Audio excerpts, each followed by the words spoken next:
Hello everyone, welcome back to Maverick Mods. Gonna work on Barney this week. Gotta give him a little bit of love once in a while. That's Barney is my 72 C10 Chevy pickup project that is just kind of starting. I've had the pickup for quite a while, a little over a year, just kind of now getting to it. Most of the attention these days is on the Firebird, trying to get it moving along.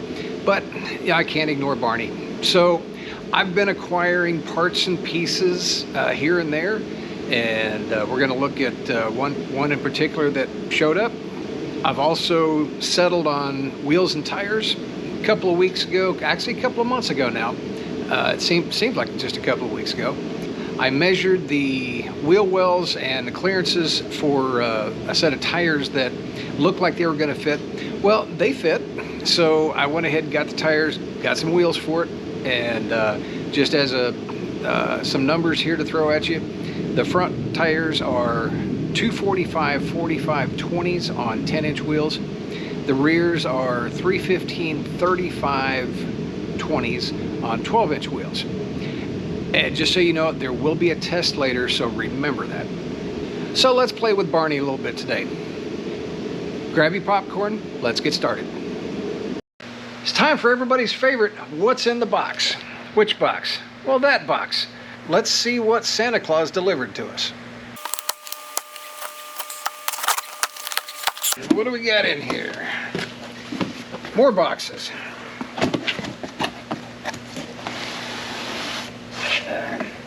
Heavy boxes.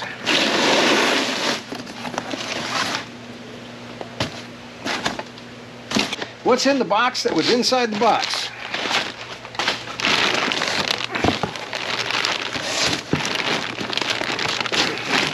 Well, it'll come out eventually.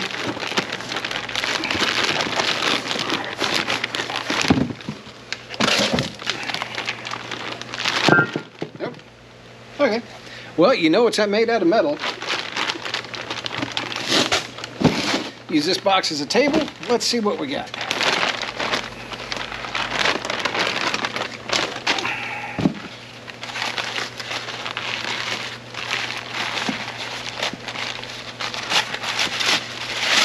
We've got one set of genuine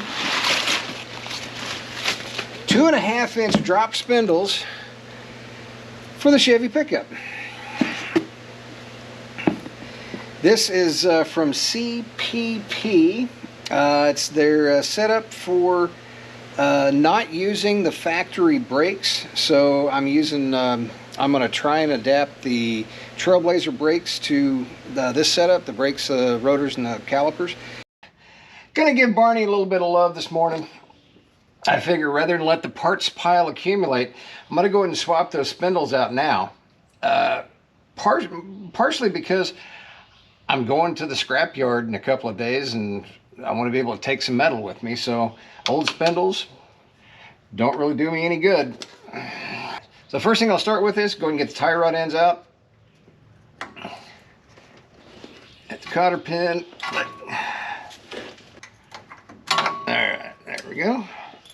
Okay, that looks like scrape some of the Georgia clay off of here so I can see what size nut I got.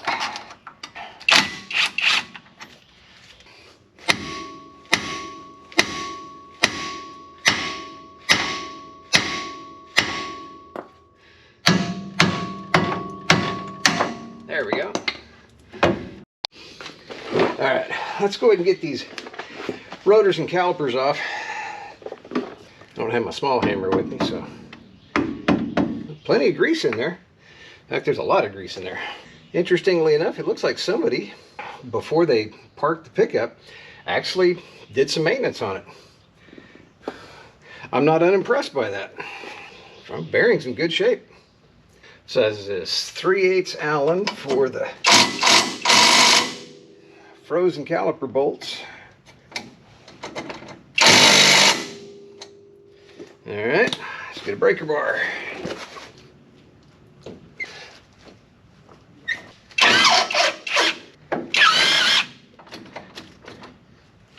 Now these calipers are not going back on. So I'm going to go ahead and Oh, well, brake line was already cut and capped, so didn't have to worry about that. Just need to break the tension loose a little bit. All right.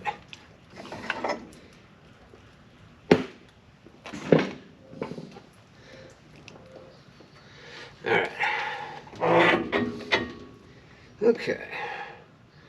I'm not just gonna, just immediately replace the rotor back on the spindle. I'm gonna do a little bit of cleanup. So I've got to get the rear bearing, or the inner bearing out, but the seal is on there still. So if you spin the nut back on, hook the nut behind the inner brace of the bearing, just give a good yank, and you can get the bearing and the seal out at the same time. Well, let's see, we got Georgia spiders too. All right, next up, I'm gonna go after the ball joints, upper and lower. In order to do that, I need to get a jack. I've got the shock still attached, which in theory should hold the spring, but I'm gonna stick a jack underneath the lower control arm so that I don't have any springs and heavy metal go flying towards me. All right, I've got a jack supporting the lower control arm. I'm going to go and whack the control arm, the hammer a couple of times, see if I can't break that ball joint loose. Let's see what that did, if anything. It didn't feel like it gave. And it didn't. That sucker's in there. That guy just ain't going to let go.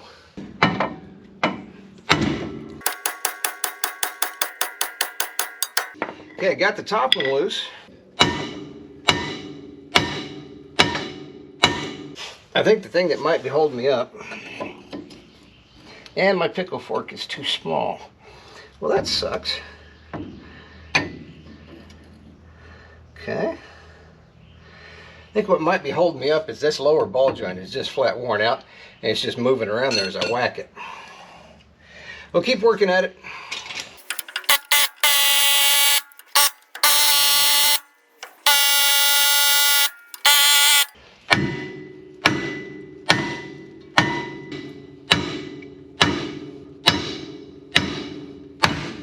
All right, plan B. All right, well, I dug through all of my attachments. Turns out I actually did have a pickle fork for my air hammer. Let's see if this works.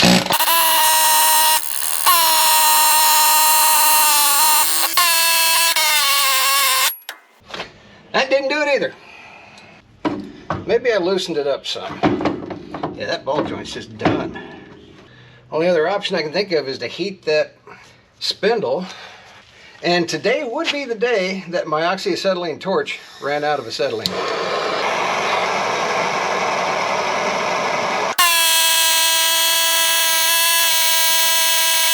Well, that thing's stuck in there now.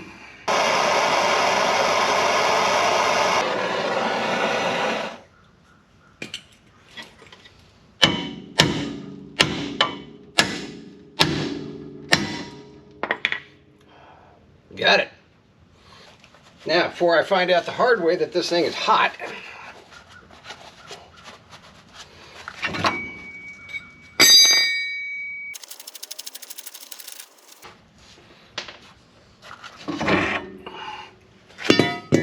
one dead spindle. Now, normally, I'd be cleaning the heck out of things. I'm going to replace everything up here, probably tubular control arms, the works. This is to check for ride height.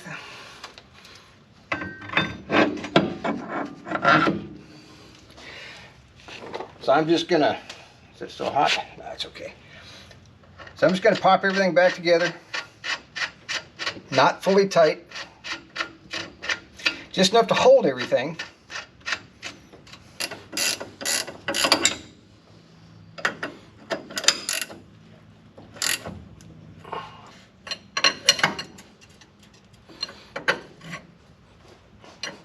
All right, get my tie rod back in. All right, let me clean up my bearings.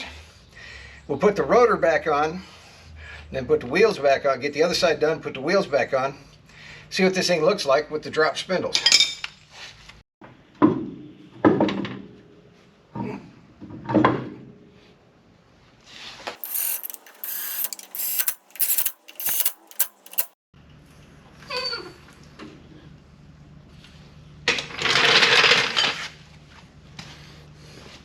and see what she looks like. Better already.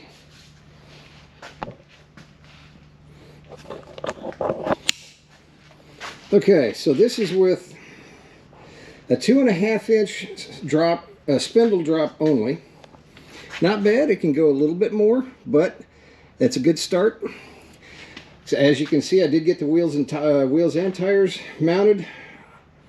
Those are 20 by 10s up front with a, I believe it's a 21 millimeter negative offset. And there's the other side, same deal. Okay, it's getting closer. Let's take a look at the rears. Back on the rear tires, same deals. These are 20 by 12s. The only offset I could get in this wheel style, which I really liked, was a minus 51 millimeter offset, which it's the only wheel available. There's just flat nothing else. And this is on the stock rear axle. They do stick out just a hair beyond the wheel well, which I don't like. I have a plan for that, but that's going to have to wait maybe for the next episode on Barney here, or episode after that. We will see. But as it is now, of course, I'm still going to lower the rear, still going to lower the front a little bit more, but at least I'm moving forward a little bit at a time on the old project here. That's going to do it for this week, guys. Barney got himself a set of wheels and tires, got some drop spindles. Gonna have to do a little work on the rear end. I kind of figured I was gonna have to anyway, and I've got a plan for that. That'll probably be the next episode, maybe the one after that. Not sure when that's gonna be. I've got a little bit of, rephrase that. I've got a lot of measuring to do, and some head scratching, and some parts research, parts ordering, things like that before I can make that happen with getting the rear tires tucked up underneath fender wells. Anyway, certainly appreciate everybody watching. Big thanks to all you guys following along every week. If you like this video, think about subscribing. Maybe give me a thumbs up. What else is there? Share, notify, like, you know the drill. Everybody, see you next week. Have a great day.